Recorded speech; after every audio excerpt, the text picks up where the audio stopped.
여러분 안녕하십니까? 지난 2023년 김건희 씨의 모친 최은순 씨가 개인 비리 혐의로 실형을 받고 법정 구속되던 날 김건희 씨가 직접 대통령실 비서관들에게 전화를 걸어 통화한 사실이 확인됐습니다.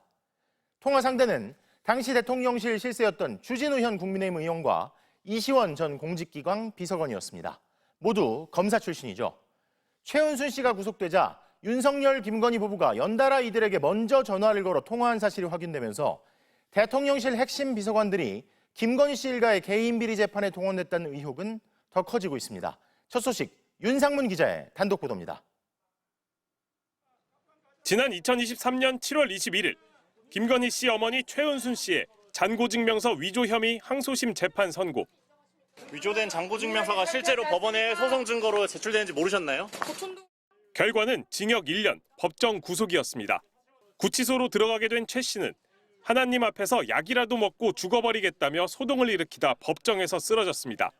이날 대통령실은 사법부 판결은 언급 대상이 아니라며 별도의 입장을 내지 않았지만 윤석열 전 대통령 부부의 전역은 분주했습니다.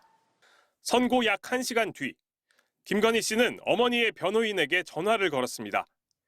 이 통화가 끝날 무렵 윤 전 대통령은 당시 대통령실 법률비서관이었던 주진우 의원과 통화를 합니다. 이후 윤 전 대통령은 직접 김건희 씨의 오빠 김진우 씨에게 전화를 겁니다. 그 사이 이번엔 김건희 씨가 주진우 전 비서관과 통화를 했습니다. 잠시 후 김진우 씨와의 통화를 마친 윤 전 대통령은 김 여사와 통화가 끝난 주 전 비서관과 다시 통화를 합니다. 이시원 당시 공직기강 비서관과 통화한 뒤 곧바로 김진우 씨에게 전화를 건 기록도 발견됐습니다. 윤 전 대통령은 이날 하루 김진우 씨와 모두 6차례 27분 넘게 통화를 했는데 사이사이에 꼭 이 두 비서관에게 전화를 걸었습니다. 김건희 씨 역시 이날 저녁 먼저 전화를 걸어 주진우 전 비서관과는 2분 가까이, 이시원 전 비서관과는 4분 넘게 통화했습니다. 두 사람은 이른바 윤석열 사단으로 불리던 검사 출신의 실세 비서관들로 최상병 순직 사건 당시 VIP 경로설에도 등장하는 인물들입니다. 이 전 비서관은 수사 기록 회수에 관여한 혐의로 수사를 받고 있고 손수위 조사 잘 받겠습니다. 주 전 비서관은 02-800-7070으로 이종섭 전 국방장관에게 전화가 걸려오기 11분 전 같은 번호로 전화를 받았습니다.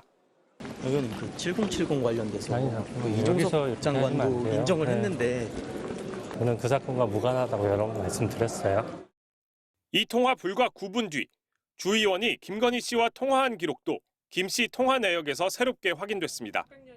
대통령 부부가 처가와 소통을 하면서 이런 의혹을 받고 있는 비서관들과 동시다발적으로 통화를 했다는 건 대통령을 보좌하고 국정 운영을 지원해야 할 최측근 비서관들을 사적으로 동원했다는 의혹을 부를 수 있습니다. 하지만 주 의원과 이 전 비서관은 모두 통화 이유에 대한 질문에 답을 하지 않았습니다. MBC 뉴스 윤상문입니다.